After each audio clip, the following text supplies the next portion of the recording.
God that I will give faithful service to this Parliament and support and uphold the Constitution of the Republic of Uganda as by law established. So help me God. Are you busy? Are you everywhere?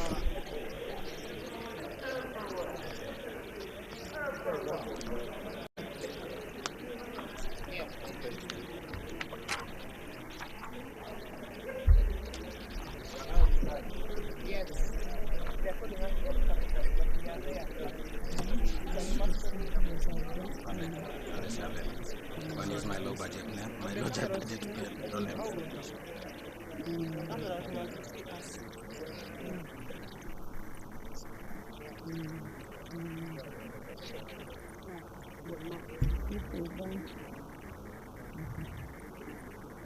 Because now, matters are not only veterans, we're going to do at that time.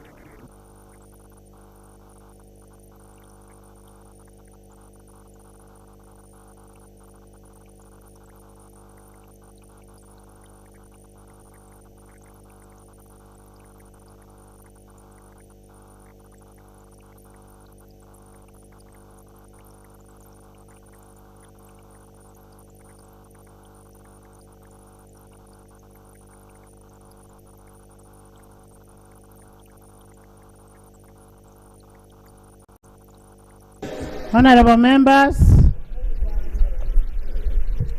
I want to welcome Dr. Eunice Apio. Welcome to Parliament of Uganda, and I sincerely want to congratulate you on behalf of the 11th Parliament. Congratulations, and welcome to 11th Parliament. The Parliament that you're joining is a people-centered Parliament, united in serving the needs of the people and, of course, the aspirations of the common Ugandan. And I urge you to abide by the Constitution that you've sworn. You've sworn to pay allegiance to the Constitution and abide by it. I want once more to congratulate you. And on a special note, I want to congratulate the President of UPC, Honorable Kena, and UPC at large. I want to congratulate you, and I am going to give you the Constitution of Republic of Uganda, 1995. This Constitution will help you in what you've sworn to pay allegiance to, and in doing your work, day-to-day work in Parliament of Uganda. We have the rules of procedure, and the rules of procedures are also here that you will be using in doing your work on a day-to-day. And in Parliament, this side of the House is for opposition, and this side, the right-hand side, is for government. This side is for government, still with the coalition. So you can choose where to sit. For now, we have free sitting, but your president will guide you. You can actually sit near the vice president, I mean the prime minister, but welcome.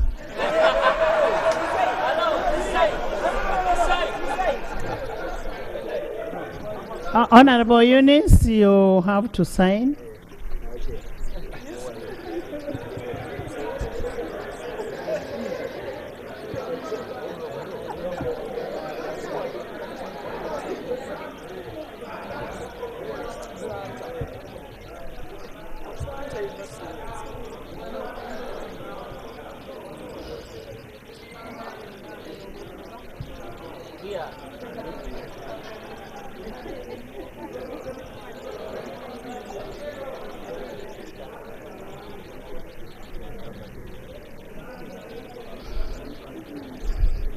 Thank you so much, and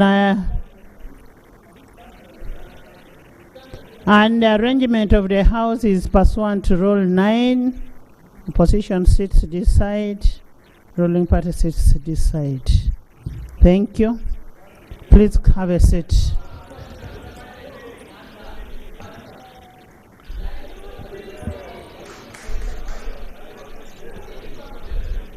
Item 3, communication from the chair.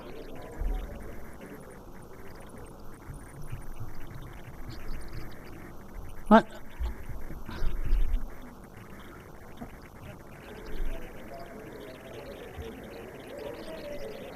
Honorable members, I welcome you to this afternoon's sitting.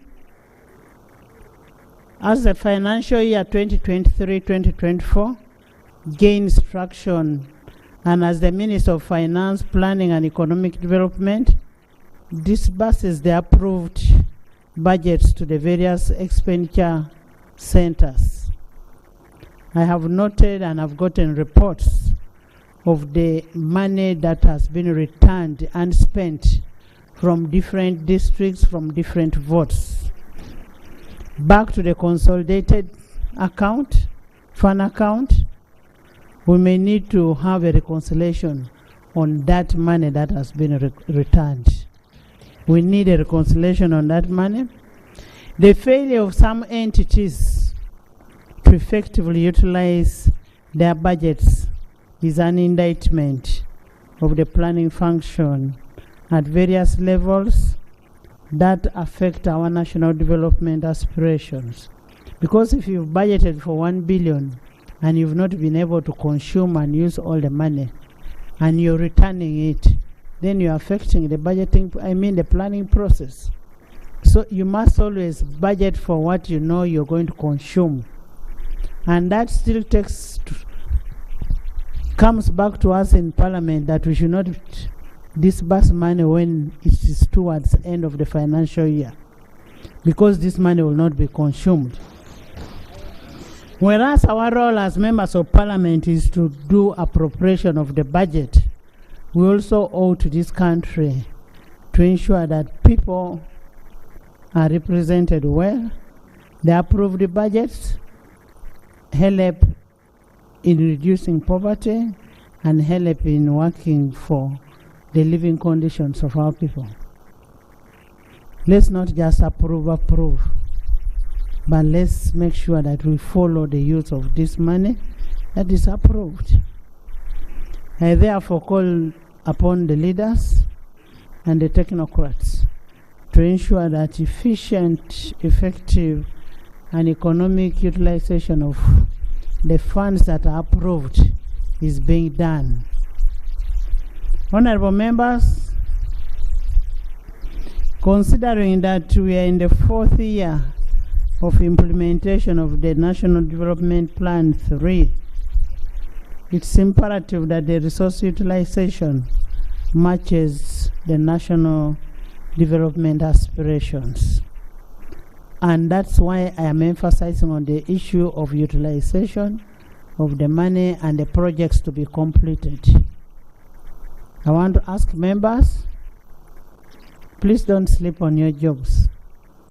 Ensure that you make a follow-up with your constituencies, with your districts, with most of the MDAs to ensure effective use of this money is done. Once more, I want to welcome Honorable Eunice Apio to Parliament of Uganda, and this is your Parliament. It's a people-centered Parliament, and in Parliament, while we are in Parliament in the House here, we are not on parties. We work as members of Parliament, we work for the people of Uganda. We will not say Eunice of UPC, no. Eunice, the member of Parliament of Uganda. So we look forward to working with you. And this house is a very friendly, united house, very loving members of Parliament, and very hardworking. And I pray that you serve the people of Oyam the way they expect of you. Thank you.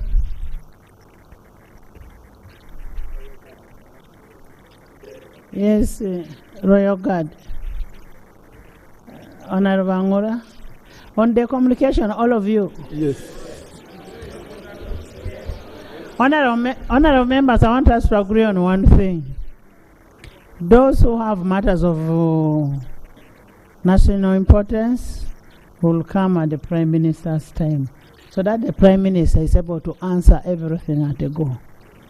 At a go. And let's limit. We have a very important message from Attorney General that you're waiting for. So I don't think we should waste a lot of time. Yes? Thank you very much, Right Honorable Speaker. I just want to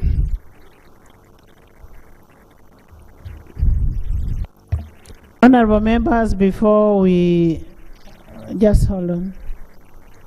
I want to give an instruction that before we get a report from the Committee of Infrastructure on the guidelines of the use of 1 billion shillings, which has been sent to districts, which is being misunderstood, that money should not be used first.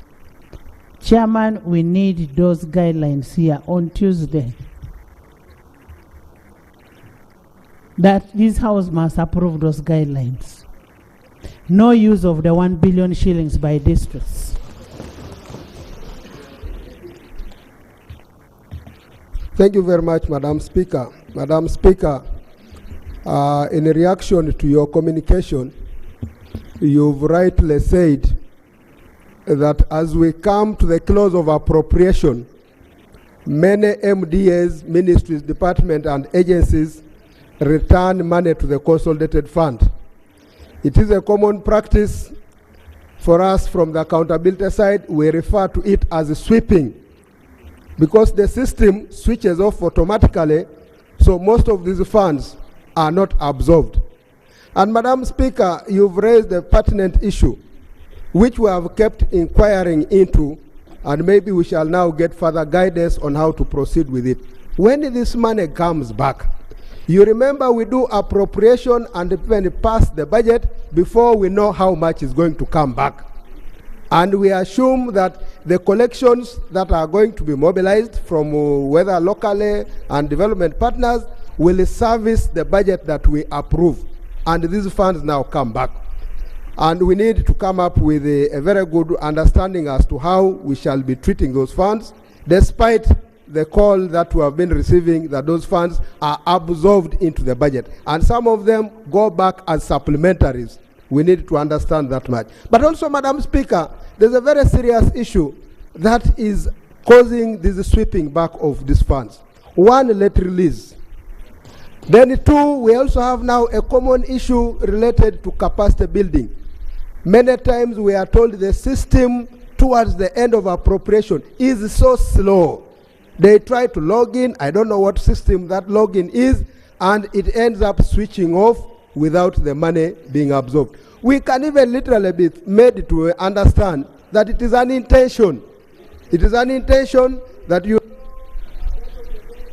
the money is going to be taken back. You fail the entities from absorbing by making it difficult for the system to be accessed. So, Madam Speaker, I think this is an observation that is good, and we need to take up this very seriously to support our entities, MDAs and ministries and agencies, to absorb this money. But also to come up with a strong position that money that is not spent for activities that were planned and budgeted must go back in the first supplementary schedule in order to complete those programs and activities. I thank you very much. Thank you. Yes? Thank you, Right Honorable Speaker. Right Honorable Speaker, about, I think 3 months ago or 4, we made a resolution here, Right Honorable Speaker, on certain accounting officers who did not perform. I remember there was an accounting officer, if I recall very well, areas of Makindye. There was an accounting officer, I think from the areas of Mitiana. Right Honorable Speaker, we made a resolution and government pledged and promised this House that they are going to act on these accounting officers. To date, as we are talking, These same accounting officers have been recycled and they are still in office, Right Honorable Speaker. This is why we are getting these challenges. Get us the list of the names that were recommended by this House, and we see whether they are still in the office. Much obliged, Right Honorable Let's Speaker. have, because to the best of my knowledge, they laid a list of accounting officers on the floor and those who were stopped from being accounting officers. So bring the list. Much obliged, Right Honorable Speaker. Honorable Kiror. I want to thank you, Right Honorable Speaker, for your communication, and I rise in reaction to the same. Right Honorable Speaker, this is in respect of the funds which are taken back, which are swept back. It's very painful that you find monies of a project which has reached a level of roofing, but you find because of that time lapse, the money is swept back.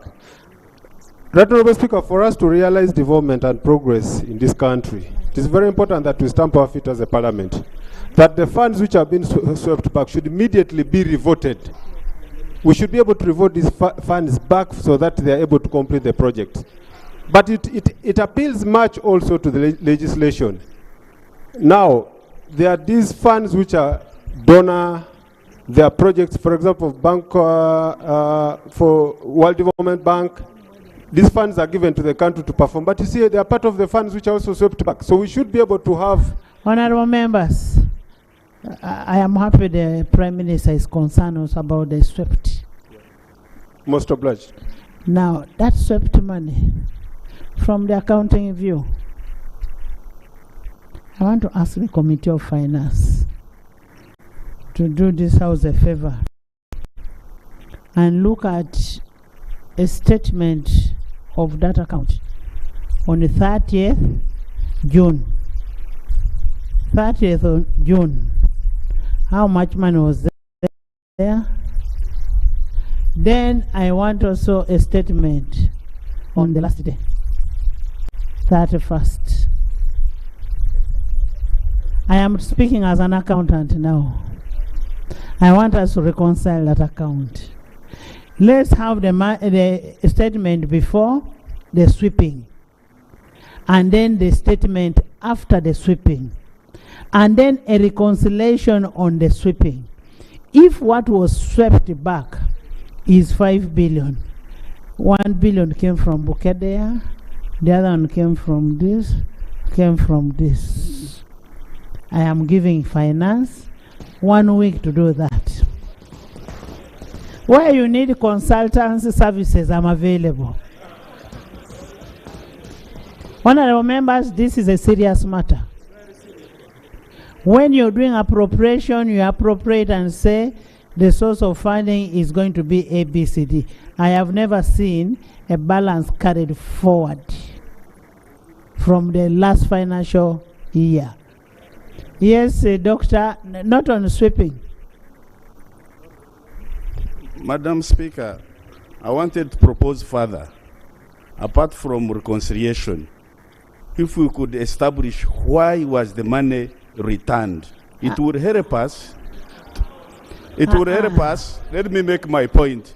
It would help us to understand whether it was the mistakes of the institutions or whether it was the deliberate. Honorable members, listen to the idea, to what Professor is saying. I'm saying if we also go further and establish if money was returned from Bukedea, why was it returned? Was it a weakness of a local government, or it was a deliberate effort from the center to not to release money in time? Honorable members, we have sectoral committees. The sectoral committees are responsible to do that. That's one. Two, PAC Central will do that work also. Most obliged. Yes, Chairman Park. Right Honourable Speaker, I want to thank you. There are basically 3 things we should be considering as far as this matter is concerned. Number 1, Right Honourable Speaker, the Minister for Finance should be able to come and explain why releases are made very late. You recall towards the end of last financial year, 6 days to the end of the financial year, the minister was here boasting how they had released the money. 6 days to the end of the financial year. And then professor is talking about reasons. The reasons are known. Monies are released late, and they are supposed to do procurement and recruitment. And these are processes. So ordinarily, money has to be swept back. So the ministry, the finance ministry, should be able, right on speaker, to explain why releases are made late. And right on speaker, in accountability committees, the questions being asked here, we have asked them. In fact, there are entities where they receive more than what was budgeted for. An entity budgets, let's say for 15 billion, 15 billion is actually warranted, and they receive 17 billion. And then we are asking, how does this come about? So these are questions, right on speaker, that I'm sure the finance committee should be able to understand. But also, right on speaker, as a way of addressing this matter, now that the learned Attorney General is here, Senior Counsel Chiriowa Chiwanuka, we should seriously consider looking into reforming the Public Finance Management Act. Because if it is condition precedent to returning, and that's what the law says, sometimes these entities' hands are tied. So that is a matter, maybe perhaps the finance committee and should maybe also when you consider. return, that should be the first call. When the money has been returned, when the first quarter starts, that money should be taken back. Yeah, and those are legislative issues that we can discuss, right on speaker. Honorable members, I wish you could understand why I have asked for that simple audit. I wish you could understand. You don't even need to debate on it. You need to wait for results. You need to wait for results. Don't even dilute what I have asked for. Don't dilute it, because few of you know figures. All of you, each of you have your specialty, but I know why I'm asking.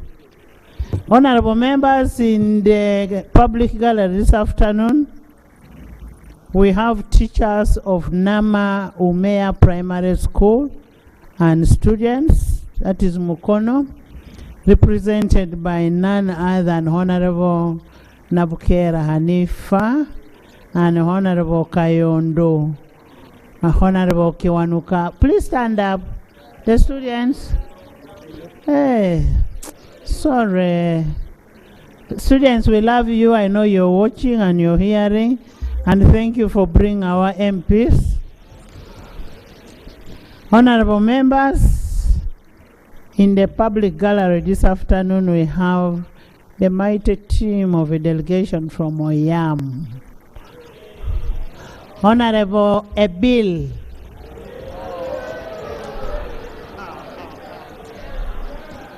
Honorable Ebil, you're most welcome, and these people are represented by none other than Honorable Santalom and Honorable Apio. They are here to witness their member of parliament being sworn in. You're most welcome to Parliament of Uganda. Thank you. Join me in welcoming them.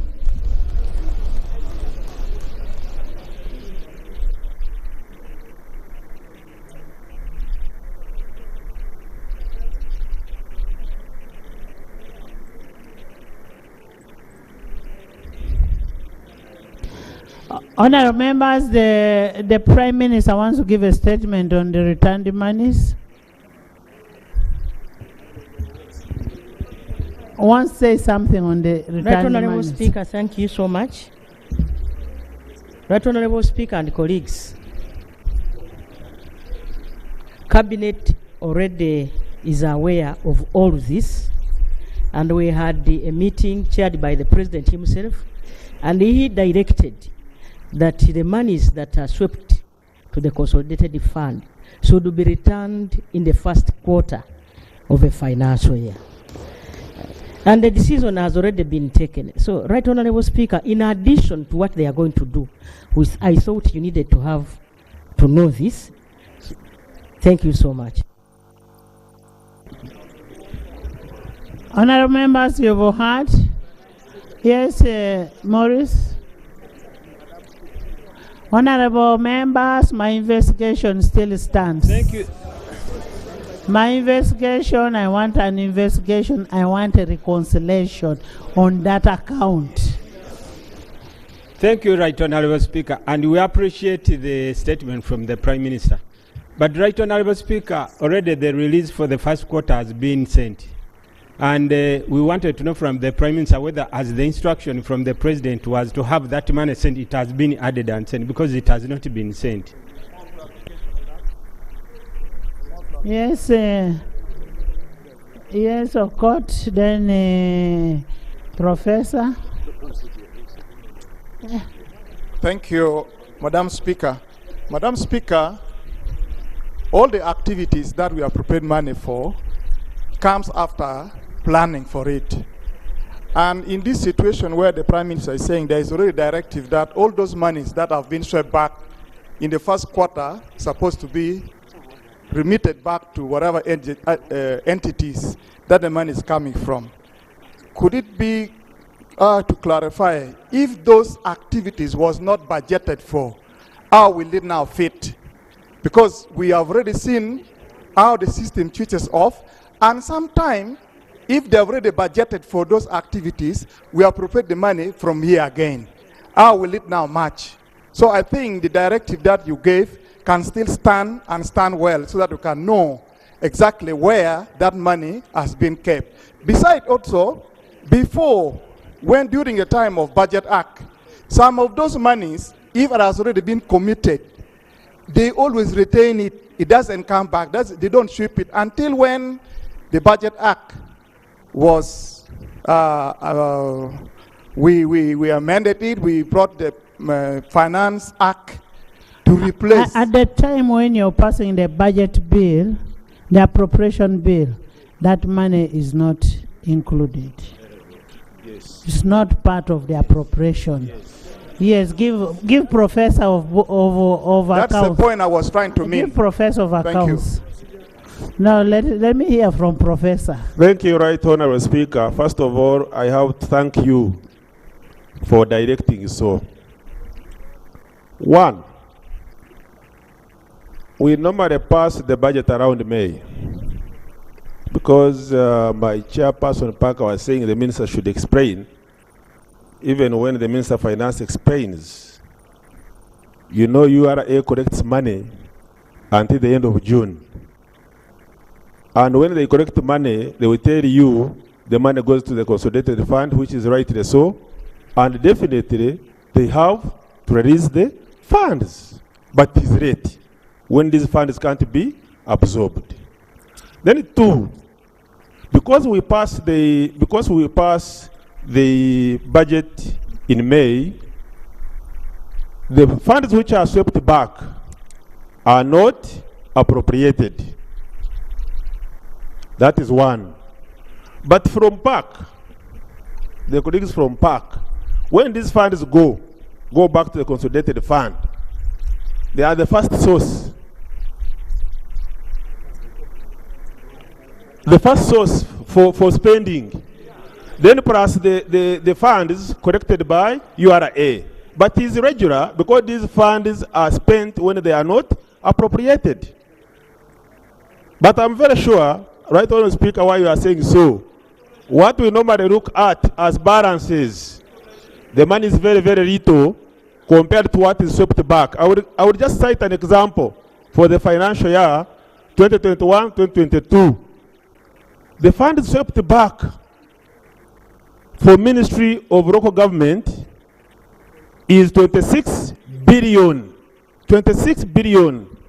And actually what was spent was 29 billion from the initial approved budget. So if you consider other ministries, that would imply trillions of funds. Okay, so Right Honourable Speaker, I want to support you. You have directed very, very well. I will give you the information because I think it will include reviewing the law so that these funds are appropriated again. And now the single treasury account, Madam Speaker, spoils everything because an entity which has had funds swept back cannot have those funds given to it at the beginning of another financial year until invoices are raised. And these invoices must be raised according to the appropriated funds. That is the weakness, which I believe the invoices will are raised according to appropriated Honorable funds, and If the these Speaker funds so allows. were not Thank you. appropriated for. Honorable members, the invoices are raised as per what?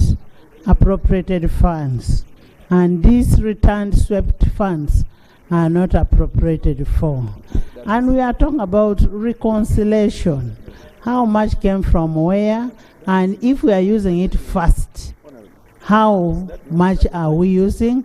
How much have we received from swept funds? Next.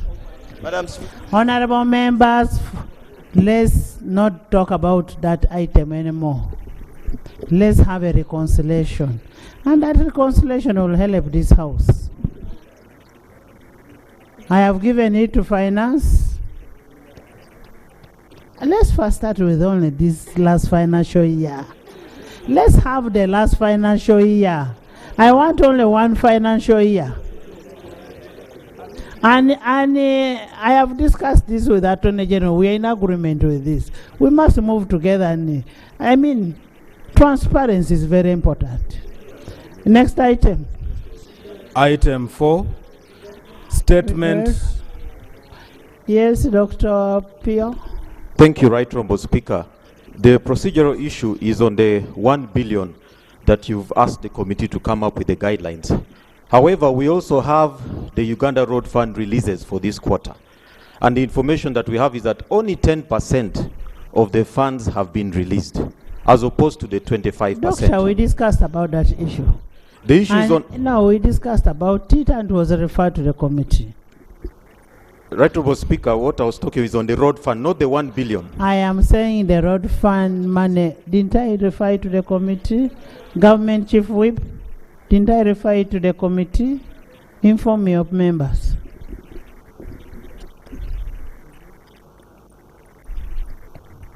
Right Honourable Speaker, I have nothing useful to add. You did your part.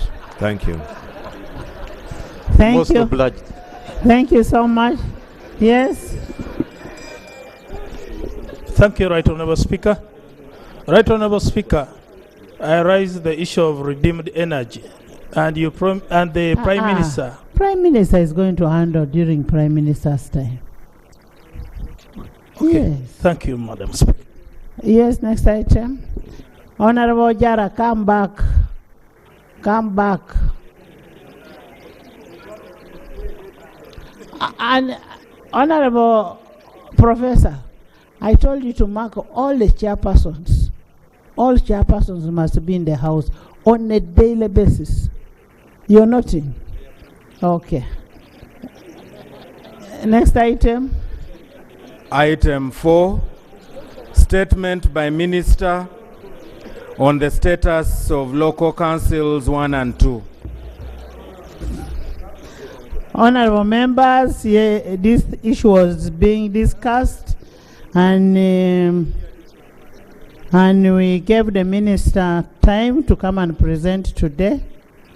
And the issue of local council, on the issue of local council 1 and 2, which expired on 10th July 2023. And members have raised this issue severally, and pursuant to Rule 52 of the Rules of Procedure, the Attorney General is going to present his statement. Attorney General. Thank you very much, Right Honourable Speaker. Madam Speaker and Honourable Members of Parliament, ladies and gentlemen, Right Honourable Speaker, I have been requested by this August House to make a statement in relation to the status of Local Council 1 and Local Council 2 administrative units. As this House was informed by the Honourable Minister of Local Government, the term of the Local Councils 1 and 2 expired on 10th July 2023. As we all appreciate, this is a serious matter that goes to the very foundation of our governance, which mandates that all power belongs to the people, and the people will express their will and consent to be governed through regular free and fair Honorable elections. members, is the statement uploaded? Yes. Please. Yeah. Okay, it's Indeed, uploaded. a careful Yes. reading of the There Constitution. is a procedural matter. Why don't you leave him to finish reading? Madam Speaker, justice to come in, and he came in. We are listening to a matter that is very paramount in the Minister of Justice's sector, and he is not here. Honorable, And he's not here, Madam Honorable, Speaker. I have a schedule of who attends when. Even yesterday, the minister said in their ministry, they have a schedule who attends. Yesterday was a day for the minister. Today is a day for Honorable KK. On Tuesday will be for Honorable Kafosi. So I am allowing him to do it, and he's representing the ministry. Thank you very much, Right Honorable Speaker, for your wise guidance. Indeed, a careful reading of the Constitution indicates that the framers of the Constitution were careful to ensure that there should never be a vacuum. There should never exist a vacuum that takes away the power of the people, as above mentioned. Right Honorable Speaker and colleagues, members of Parliament, I am here to assure you that the government of Uganda is fully seized with this matter, and we are going to come to the House next week with a concrete way forward for the support to ensure. Right Honorable Honorable members, honorable members, honorable members, honorable members.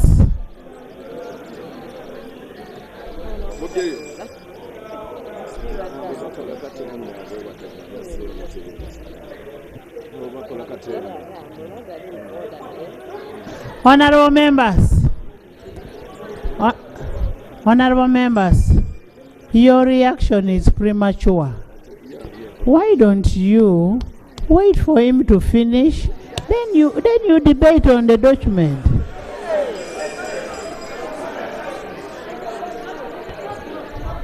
Right Honourable Speaker. Now you're debating on anticipation. Not anticipation. Okay, first sit. Okay. First sit.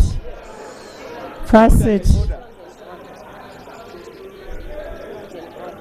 First sit. Can we have the statement concluded?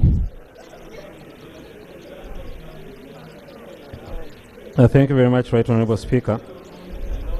To seek your support, allow us to come to the House next week to seek your support to ensure that the representation of our people is sustained in accordance with the dictates of the Constitution and our law.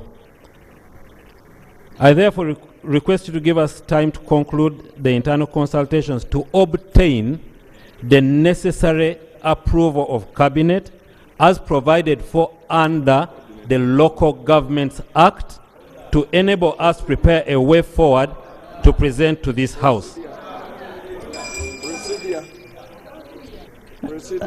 Let him finish the last sentence. There is only one sentence. Right Honorable Speaker, Government would like to assure the public that the apparent void created by the absence of the administrative units is being handled. Yes, as we pursue and await the necessary cabinet approvals and parliamentary approval, we advise that the immediate recently elected leadership of the administrative units should continue rendering the necessary services to the people of Uganda in observance of the spirit and principle of the Constitution, that there should never be a vacuum in leadership. Right Honorable Speaker, government is proceeding with Can you finish? Can you finish? Allow him to finish. Well, let's first sit down and finish. Let's sit down. First finish. Right Honorable Speaker. Honorable members, Government. order. Right Honorable Speaker, honorable colleagues, government is moving currently and preparing the necessary documentations for amendment of the law in accordance with Section 175 of the Local Governments Act. I beg to submit. Thank you so much. Sechi. Thank you very much, Right Honorable Speaker. Right Honorable Speaker and members, I'm at a loss.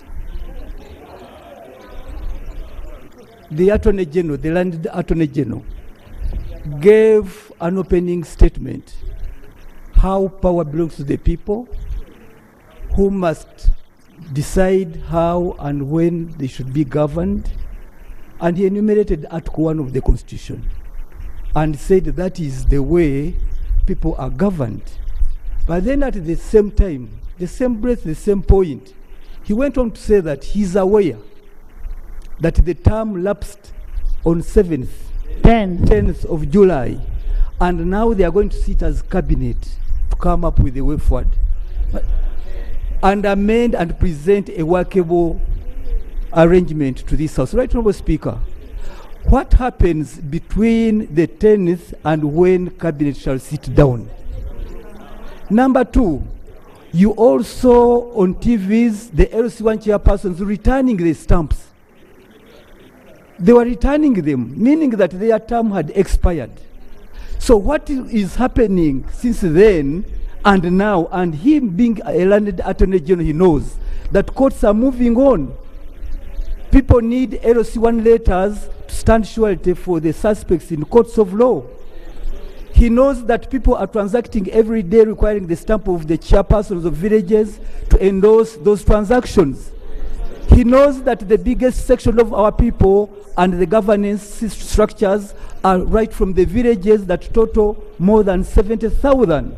So is the right honorable Speaker, is the Land Attorney General in order to come and take matters of democracy and governance of this country in such... Honorable members, one thing we need to clear is, since the AG says there is no vacuum, is there legitimacy of the decisions that are being taken by the LOC1 systems now? Those are things, because Honorable Attorney General, I want that clear first. Since you're saying there is no vacuum, is there legitimacy from the legal perspective? Yes. Not political. Right Honorable Speaker, the advice I render is legal advice. And if anyone doubts it, they need to go and challenge it in court. So this advice, no, what I'm saying, Right Honorable Speaker, is that the advice I'm rendering is to cover the void. Thank you, Right Honorable Speaker. Right Honorable. Yes. It is unheard honorable of. Members, let's have respect for each other. You're in this house to respond to what is raised. Don't tell us to go to court. That's why we have a legal advisor. You know, you're one of my favorite ministers, but now here for you to tell us to go to My court. sincere apologies, Right Honorable Speaker. No. I withdraw that statement. Thank you. Thank you. Thank you. Thank you, Right Honorable Speaker. Thank you. Thank you, Right Honorable Speaker. Thank you, Right Honorable Speaker. My issue is with the Attorney General. Of course, he says the advice he gives is illegal. But I wanted him to guide this House, because the first or the most cardinal role of this Parliament is to uphold the Constitution of this country. So for us to sit when there is a violation, I don't think it's right. I wanted the Attorney General to guide us to the provisions, because even when he guides legally, he should be basing on some legal provisions to make reference, to refer us to some provisions of the law against which he leans to tell us to wait or even give mandate to the existing structures to continue operating. So I would want him to help us understand where he bases the argument and what guides his wisdom in that effect. Thank you. Speaker. Would you want to respond to whichever is raised? No, let him respond. Thank you, Right Maybe it Right helps. Honorable Speaker, my advice is based on Section 45 of Local Governments Act, which provides for administrative units.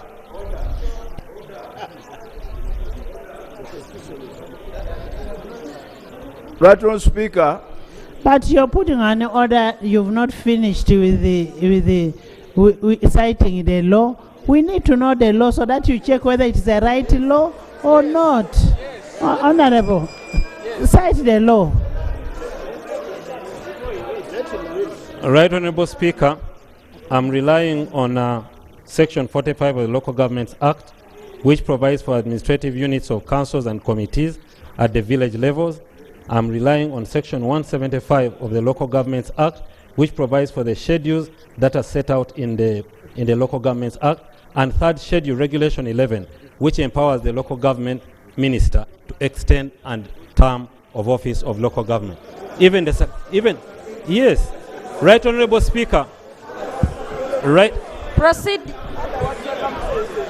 Honorable members. Honorable members. Honorable members. Section 45 is administrative units, councils, and committees. There shall be administrative units based on A, in rural areas, the county, parish, and village. B, in urban areas, the parish or ward, town board, and the village. That is the administrative units. There shall be a council in each level of administrative units. That is 45. And then 175.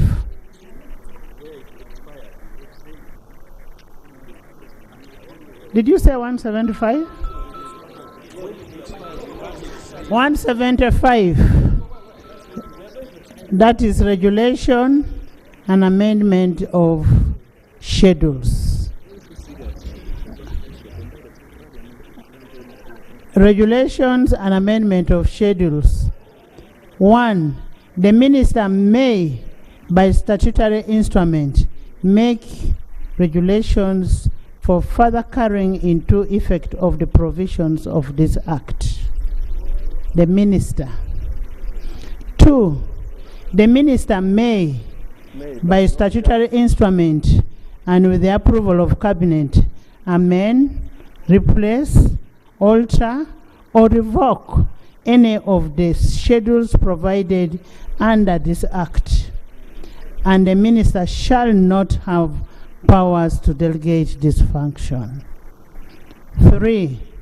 The minister shall, as soon as practicable,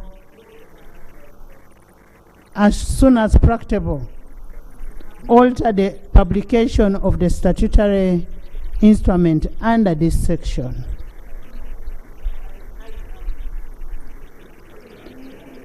The instrument to be laid before Parliament, and Parliament may amend or revoke the statutory instrument. And if no amendment, the revocation is effective within 2 weeks. It's being laid before Parliament and it shall be deemed to have been approved. What is the relationship between this and election? No, I am just asking the relationship between section 175 and election of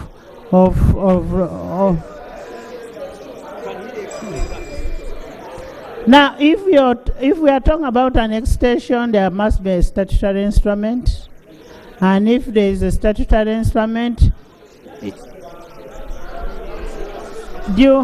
Honorable Attorney General, do you have the statutory instrument that you want to? Do you have it? If you have it or you're going to make it, tell us you're going to do it. Right Honorable Speaker,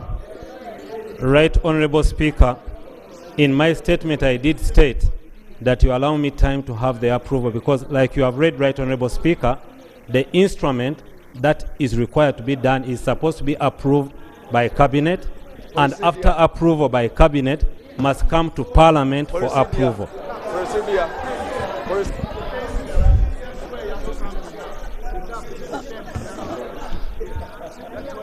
Right. Thank you very much, Right Honorable Speaker.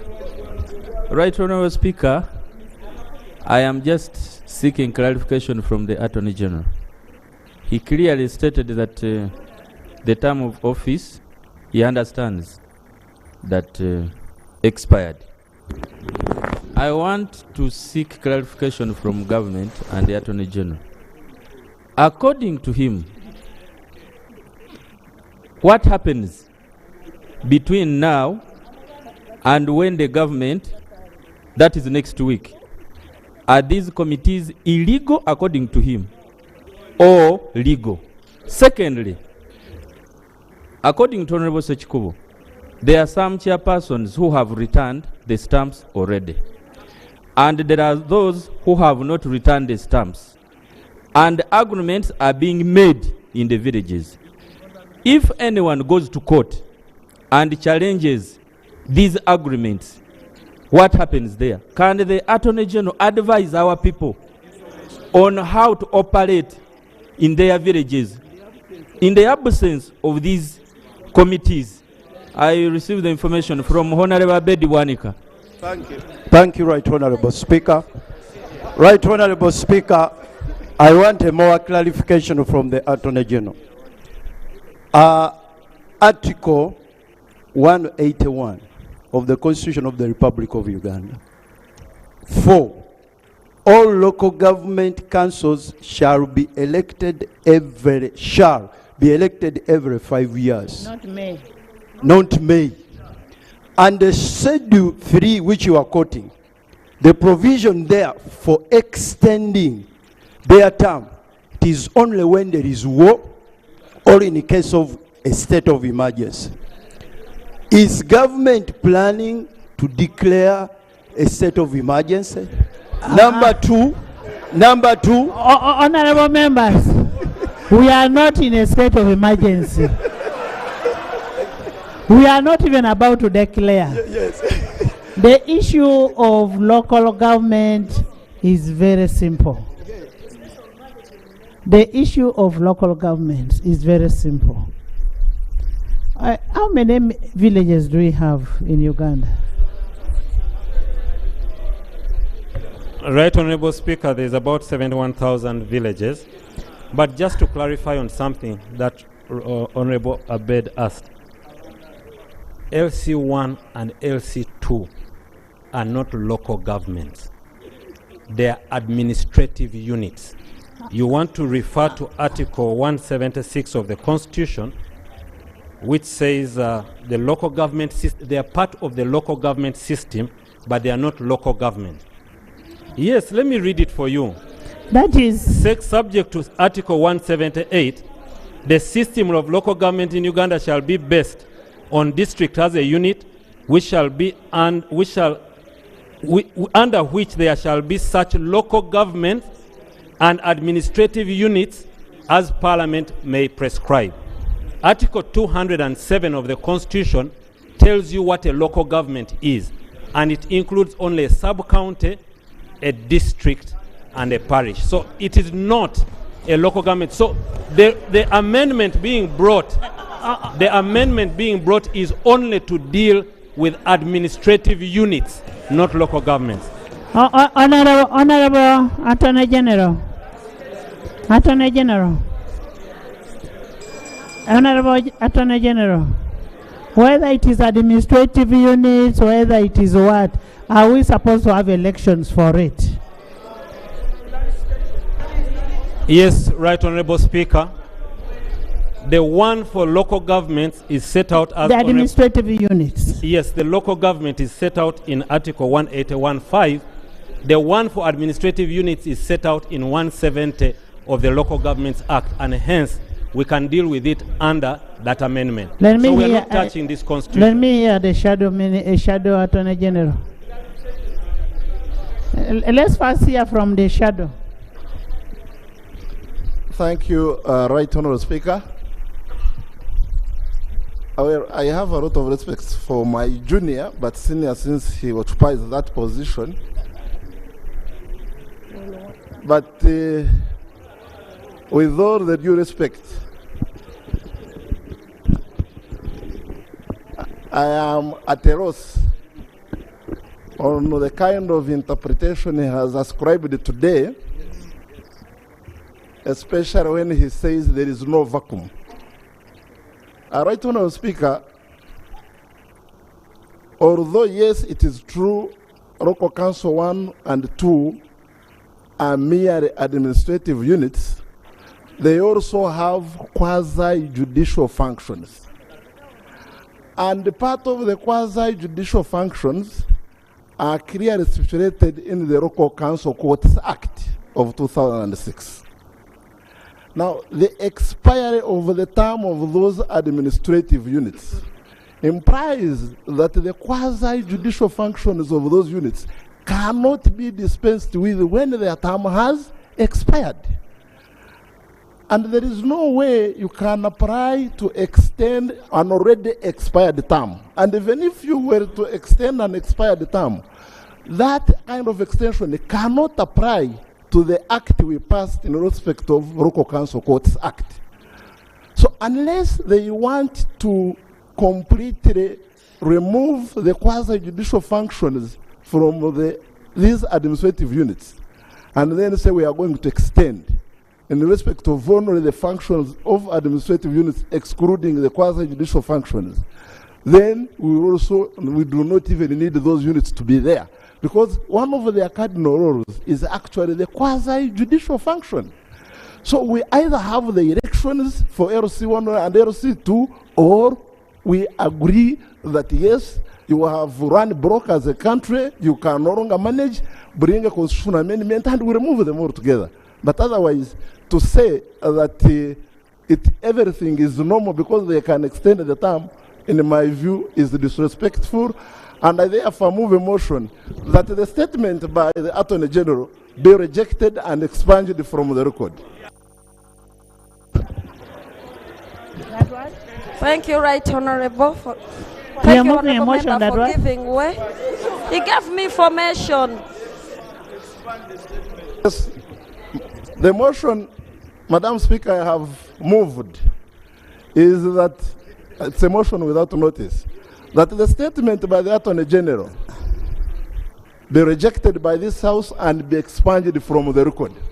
Honourable members, expunging the statement is not going to solve a problem. What is going to solve the problem is for us to discuss on how to renew, on how to have these members elected. That is what we need. We cannot expand that statement. Yes? And the good thing, the Attorney General accepted there is a virtue. Much obliged, Right Honourable Speaker. The Land Attorney General knows that I hold him in very high regard, being my senior at the bar, and in all respects. Two things have happened today, Right Honourable Speaker. One is that we have had a member of parliament sworn in as a matter of law and the constitution. If there were powers anywhere that anybody could instruct someone to fill the vacuum, would have had an MP for Oyam in the interim as government prepares for elections. But because the law cannot be vacated, we had to have an election in that constituency. I know it is summer in Uganda, Right Honourable Speaker, and the government could be on holiday.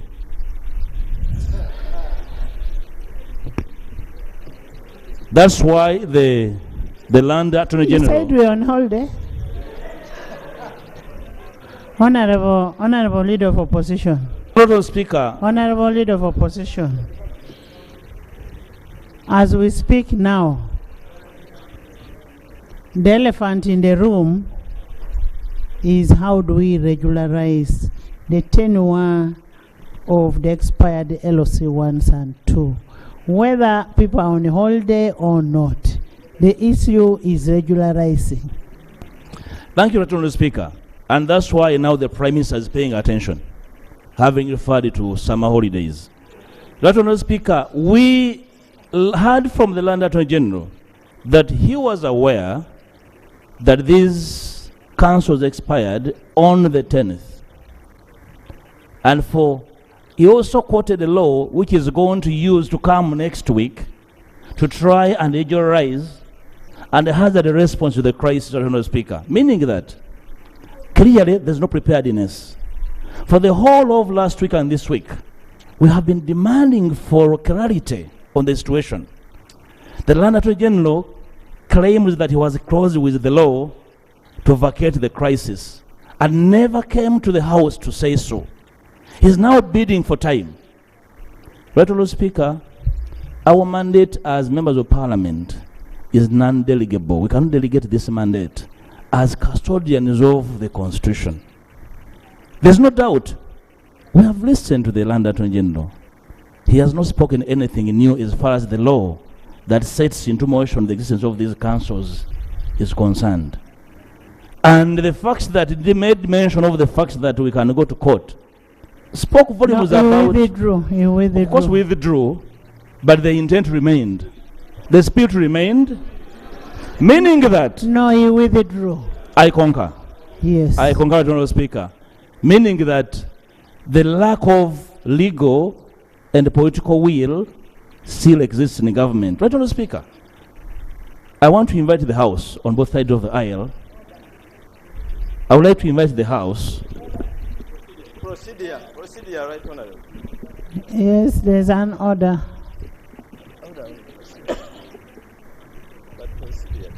Right Honourable Speaker and colleagues, the LOC system is the system that was brought in this country by the NRM government.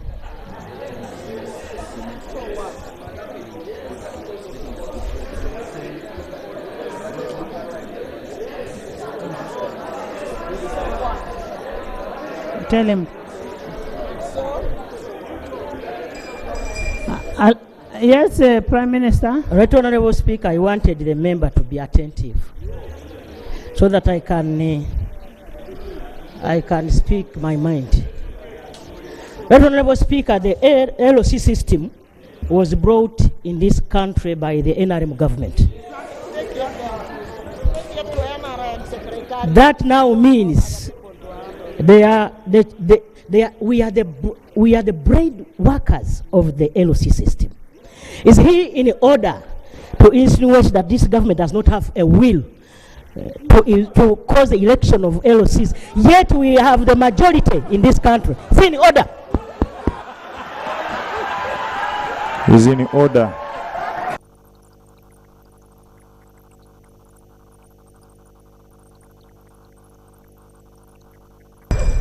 Honorable members. Honorable members. Honorable members.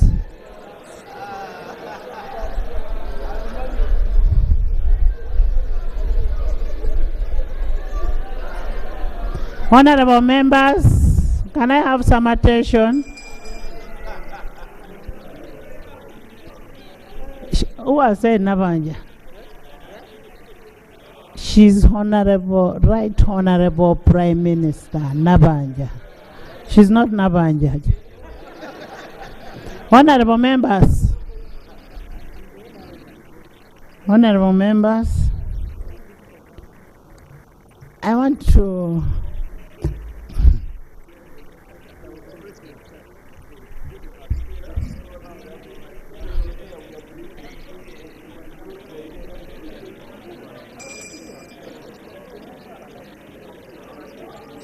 Honorable members, you want to finish? Yes, because I was interrupted, Right Honourable Speaker.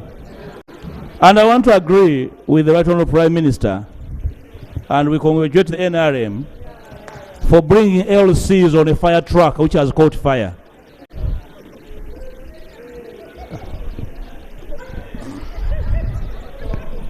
Can you finish? Yes, Right Honourable Speaker.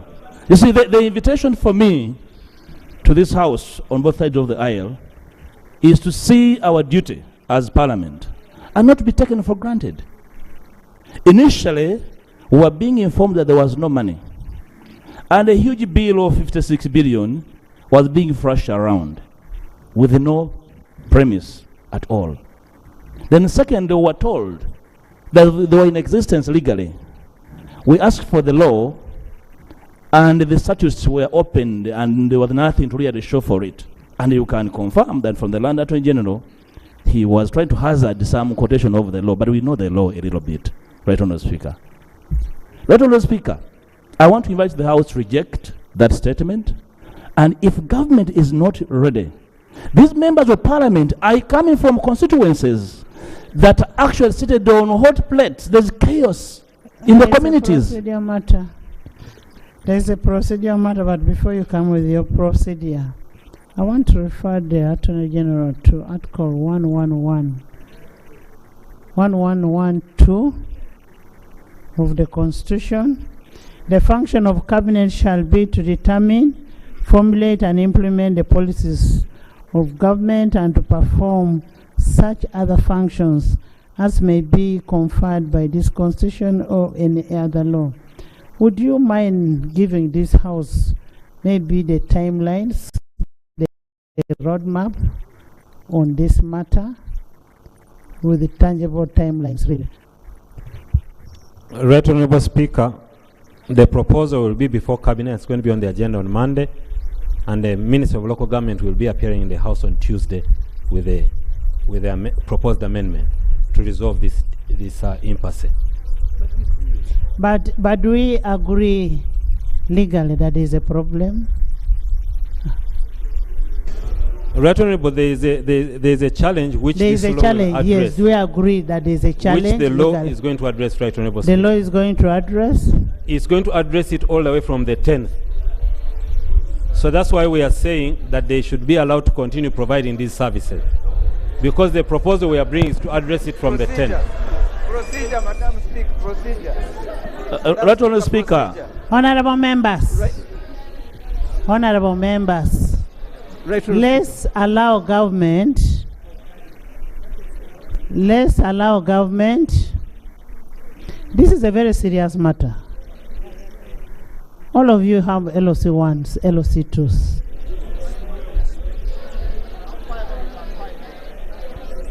This is a very serious matter that must be corrected, and it must be corrected. And I want to really advise the AG, maybe government, to go back and consult and advise the country on this matter. It's a very serious matter. Honorable members, I am still giving you, because I am not going to continue on something that is an illegality. I will not do it. Honorable members, we are going to wait for a report from government. The government must advise this country on the way forward. I am still speaking. Now, if you're going to continue on procedure on what? We need a position of government, not to continue speculating. What will you tell your LOCs if you went to the village tomorrow? Honorable members, as we wait for a statement from government, as we wait for the position of government, this house and this house will be at the Jan Sandine to wait for the statement.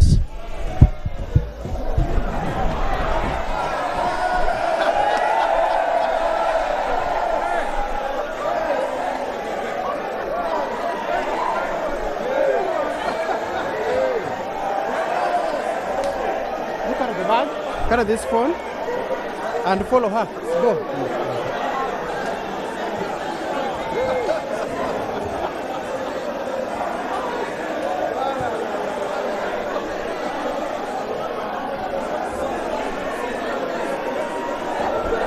That's a good girl. Come back. Hold on.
UBC, inspiring Uganda.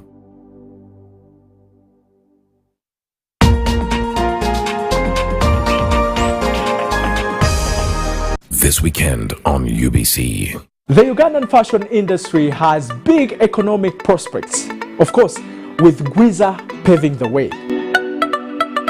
Indigenous designers emerging on the scene are offering more choices than ever when it comes to affordable, local and trendy designs. Well, my passion for fashion began when I was really a young child. I discovered it along the way.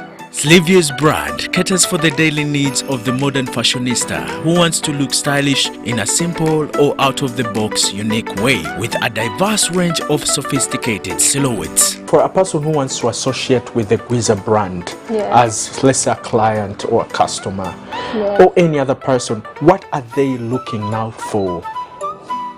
They are looking for something they've not seen before because we try so much to bring something that has not been on the market. We don't copy and paste.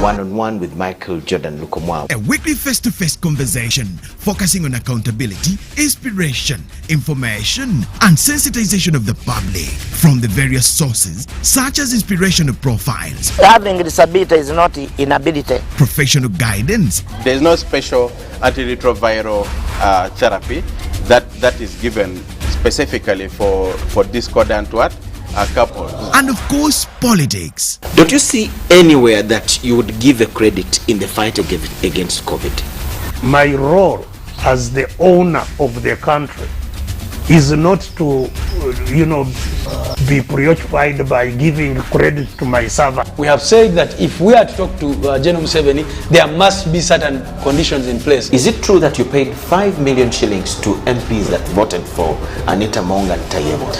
That is laughable. Why would we pay when we have nominated them as SEC? Every party has been represented in Uganda's parliament.